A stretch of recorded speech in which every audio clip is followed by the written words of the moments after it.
नमस्कार। आज हम भारत की एक ऐसी सच्चाई की परतों को खोलने जा रहे हैं जो जो हजारों साल पुरानी है, लेकिन आज भी हमारी जिंदगी का आप कह सकते हैं एक हिस्सा है, जाति व्यवस्था।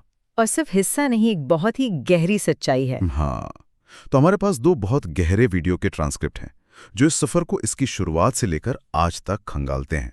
और आज का हमारा मिशन यही है, इस जटिल सिस्टम की जड़ों को समझना। ये देखना कि ये कैसे बदला और आज के भारत पर इसका क्या और कैसा असर है। चलिए इस कहानी को एक इंसान से शुरू करते हैं।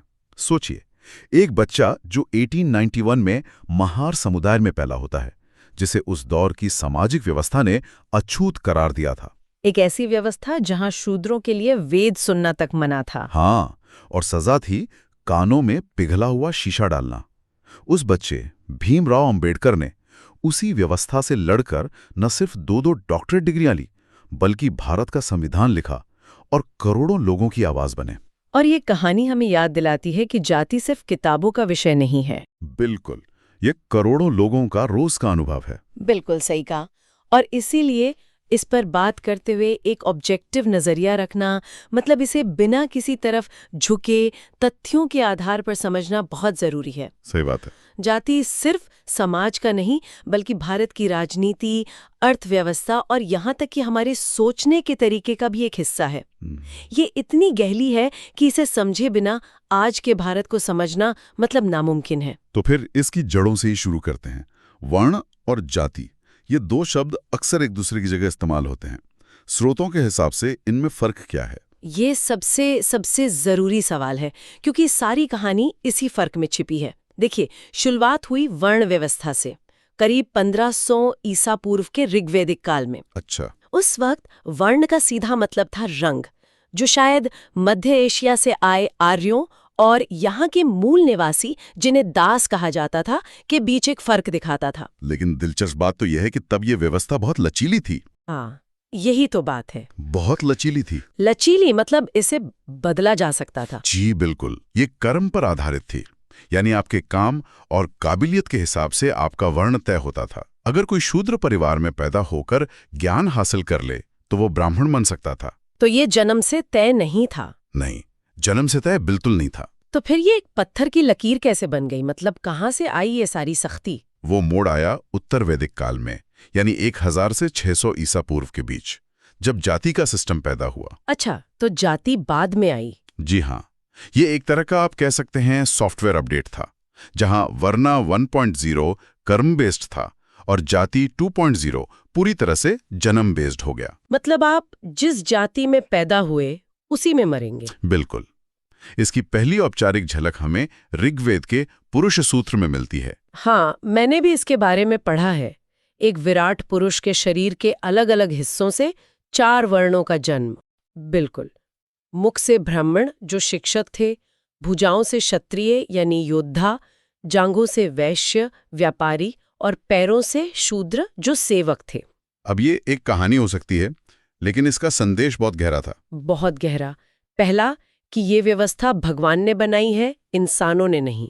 और दूसरा, इसमें एक साफ ऊंच नीच का क्रम है, ठीक वैसे ही जैसे शरीर के अंगों में होता है। और इन 4 के अलावा भी एक समूह था जिन्हें सिस्टम से मतलब बाहर ही रखा गया। हाँ, जो इस 4 टियर्ड सिस्टम में कहीं फिट नहीं हुए, उन्हें अवर्ण या अछूत कहा गया। उन्हें तो इस व्यवस्था का हिस्सा ही नहीं माना गया। और यहीं पर वर्ण और जाति का सबसे बड़ा अंतर साफ हो जाता है। जी, वर्ण सिर्फ 4 थे, लेकिन उनके अंदर हजारों जातियां बन गईं और हर जाति के अपने नियम, अपने पेशे और अपनी पंचायतें थीं। तो इन जातियों ने समाज को चलाया कैसे? मतलब इसके रूल्स ऑफ द गेम क्या थे? इसके नियम बहुत साफ और सख्त थे। पहला, क्लोज्ड मेंबरशिप, यानी आप जिस जाति में पैदा हो गए उससे बाहर निकलने का कोई रास्ता ही नहीं था। और दूसरा और शायद सबसे मजबूत नियम, वो था एंडोगेमी, मतलब अपनी ही जाति में शादी करना। ये नियम जातियों की तथाकथित शुद्धता को बनाए रखने के लिए बनाया गया था। और आपका काम भी आपकी जन्म से ही तय हो जाता था। बिल्कुल। पेशा विरासत में मिलता था और उन पेशों में भी ऊंच नीच थी। जैसे चमड़े का काम या सफाई का काम करने वालों को अपवित्र माना जाता था। लेकिन जो बात मुझे सबसे ज्यादा चौंकाती है वो है न्याय का सिस्टम। एक ही गुनाह के लिए अलग अलग जातियों को अलग अलग सजा। हाँ, ये बहुत ही भयानक था। इसका कोई उदाहरण है स्रोतों में? हाँ, मनु के कानून का जिक्र है कि अगर किसी शूद्र ने किसी ऊंची जाति की महिला के साथ संबंध बनाए तो सजा सीधे सीधे मौत थी। और अगर ऊंची जाति के पुरुष ने ऐसा किया तो सजा बहुत मामूली थी। और दिलचस्प बात यह है कि ये सारे नियम मिलकर एक ऐसा सामाजिक जेल बनाते थे जिसकी दीवारें अदृश्य थीं। शादी, काम, खाना पीना, हर चीज को इस तरह डिजाइन किया गया था कि कोई भी इस व्यवस्था से बाहर ना निकल सके। बिल्कुल, यहाँ तक कि किसके हाथ का पानी पीना, इस पर भी नियम थे। ये सब सदियों तक चला कैसे?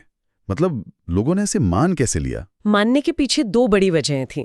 एक तो धर्म का डर कि ये ईश्वर की बनाई व्यवस्था है, और दूसरा समाज का डर। पंचायतें? हाँ, हर जाति की अपनी पंचायत होती थी। अगर किसी ने नियम तोड़ा तो ये पंचायतें उसे बिरादरी से बाहर निकालने से लेकर जान से मारने तक की सजा दे सकती थीं। धीरे धीरे ये एक ऐसी विचारधारा बन गई जहां हर जाति अपनी अलग पहचान में गर्व महसूस करने लगी, भले ही वो पहचान उसे दबा रही हो। इस पूरी व्यवस्था का जो सबसे क्रूर चेहरा था वो था अस्पृश्यता या छुआछूत। स्रोतों में इसके कुछ उदाहरण तो मतलब दिल दहला देने वाले हैं। सच में चंडाल जैसे शब्द इस्तेमाल होते थे।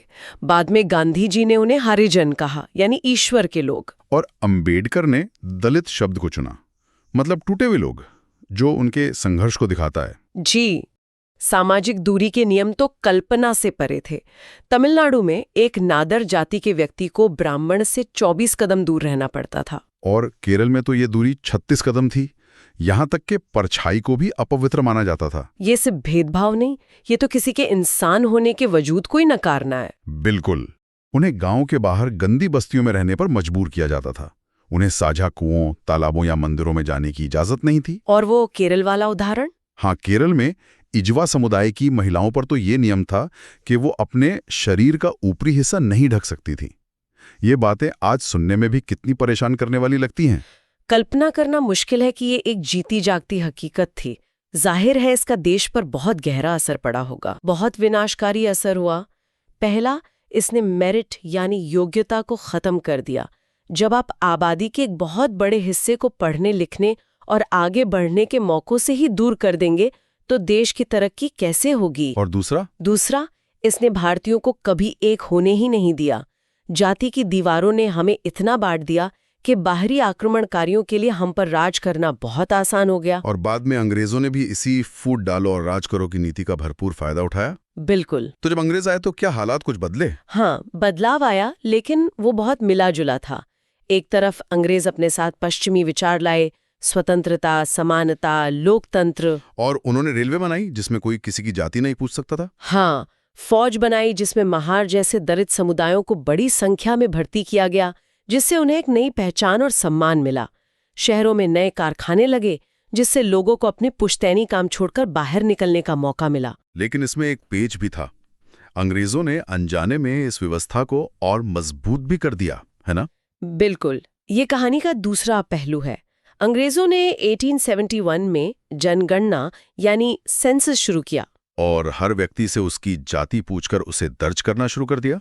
जी, यानी जो जातियां पहले थोड़ी तरल थीं, उन्हें अब सरकारी कागजों पर हमेशा के लिए फ्रीज कर दिया गया। ये एक आधिकारिक ठप्पा लग गया। और शहरों में भी हालात बहुत अच्छे नहीं थे। नहीं, शहरों में भी दलितों को अक्सर वही काम मिले जिन्हें गंदा माना जाता था। सफाई, चमड़े का काम। तो आर्थिक आजादी मिली, पर सामाजिक सम्मान अब भी दूर था। तो इस जुल्म के खिलाफ आवाज कब और कैसे उठनी शुरू हुई? 19वीं सेंचुरी में राजा राम मोहन रॉय जैसे समाज सुधारकों ने इसकी आलोचना की, लेकिन असली और ताकतवर आवाज तब उठी जब खुद दबी कुचली जातियों से नेता सामने आए। इसमें सबसे बड़ा नाम शायद ज्योतिराव फुले का था। हाँ, महाराष्ट्र के ज्योतिराव फुले।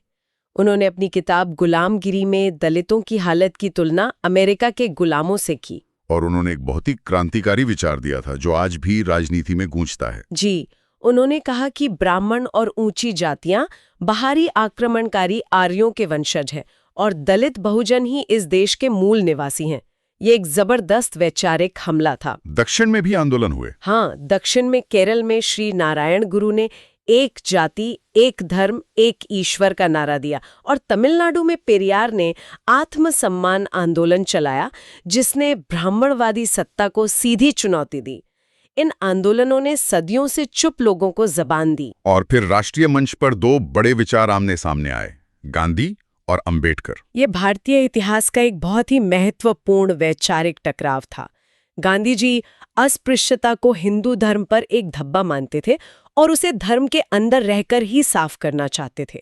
उनका जोर दिल बदलने पर था। लेकिन अंबेडकर का तर्क अलग था। हाँ, अंबेडकर का तर्क था कि अस्पृश्यता तो सिर्फ एक लक्षण है, असली बीमारी तो पूरी जाति व्यवस्था है और इसे दिल बदलकर नहीं बल्कि राजनीतिक शक्ति हासिल करके ही खत्म किया जा सकता है।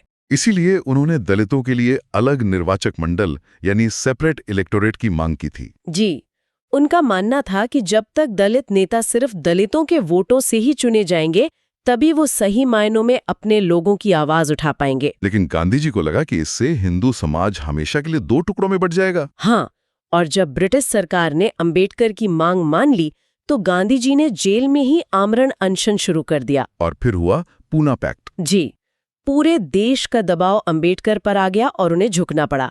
पूना पैक्ट के तहत अलग निर्वाचक मंडल की मांग छोड़ दी गई और बदले में दलितों के लिए विधान मंडलों में सीटें आरक्षित कर दी गईं। तो यहीं से भारत की आरक्षण नीति की औपचारिक नींव पड़ी। हाँ, इस समझौते ने भारत की राजनीति की दिशा हमेशा के लिए तय कर दी। आजादी के बाद अंबेडकर की अध्यक्षता में बने संविधान ने इस व्यवस्था को तोड़ने के लिए क्या कदम उठाए?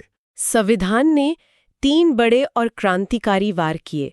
पहला, अनुच्छेद 17 के जरिए छुआछूत को कानूनी तौर पर खत्म कर दिया गया और उसे एक दंडनीय अपराध बना दिया गया।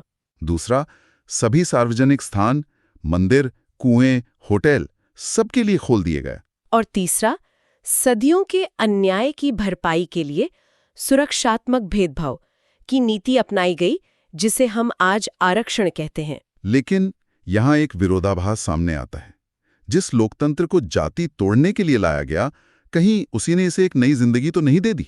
आपने बिल्कुल सही नब्ज पकड़ी है। यही इस कहानी का सबसे दिलचस्प मोड़ है।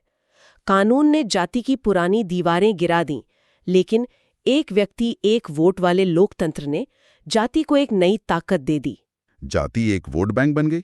बिल्कुल, अब जाति एक वोट बैंक बन गई।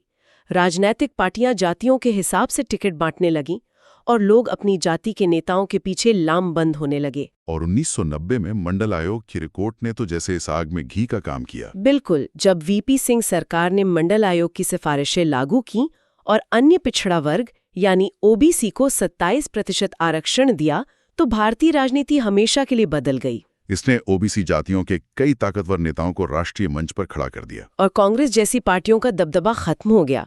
तो संक्षेप में, जाति एक सामाजिक नियम के तौर पर कमजोर हुई, लेकिन एक राजनीतिक पहचान के तौर पर पहले से कहीं ज्यादा मजबूत हो गई। तो आज की हकीकत क्या है? क्या जातिवाद खत्म हो गया है? स्रोत कुछ चौंकाने वाले आंकड़े दिखाते हैं। नहीं, जातिवाद खत्म नहीं हुआ है, उसने बस अपना भेस बदल लिया है।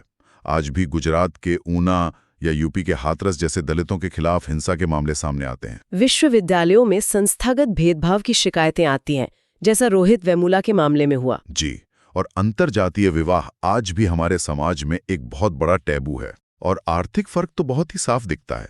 स्रोतों के मुताबिक देश की 16% दलित आबादी के पास सिर्फ 8% जमीन है, जबकि 22% सवर्णों के पास 41% जमीन है। ये तो बहुत बड़ा गैप है। ये बहुत बड़ा गैप है। कॉर्पोरेट सेक्टर की टॉप नौकरियों में भी दलितों की संख्या बहुत कम है, क्योंकि वहाँ अक्सर नेटवर्क और जान पहचान काम आती है। और मैला ढोने जैसी अमानवीय प्रथा जिस पर कानूनन रोक है, वो आज भी चोरी छुपे जारी है, जो हमारे समाज पर एक कलंक है। तो आज की इस पूरी बातचीत का निचोड़ क्या है? हम कहाँ पहुंचे हैं? निचोड़ ये है कि पिछले 200 सालों में जाति व्यवस्था ने एक लंबा सफर तय किया है। छुआछूत और भेदभाव के जो बर्बर पुराने रूप थे, वो काफी हद तक कमजोर पड़े हैं। लेकिन ये व्यवस्था मरी नहीं है। नहीं, इसने अपना रूप बदल लिया है।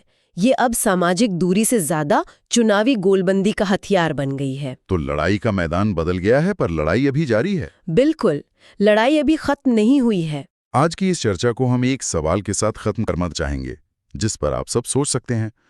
भारत का संविधान हमें व्यक्तिगत स्वतंत्रता और समानता का अधिकार देता है, जहां हर व्यक्ति की अपनी पहचान है। लेकिन हमारा समाज ऐतिहासिक रूप से समुदाय और जाति की पहचान से बंधा रहा है। तो सवाल ये है कि क्या ये दोनों चीजें, एक व्यक्ति की निजी पहचान और उसकी सामुदायिक पहचान, एक साथ शांति से रह सकती हैं?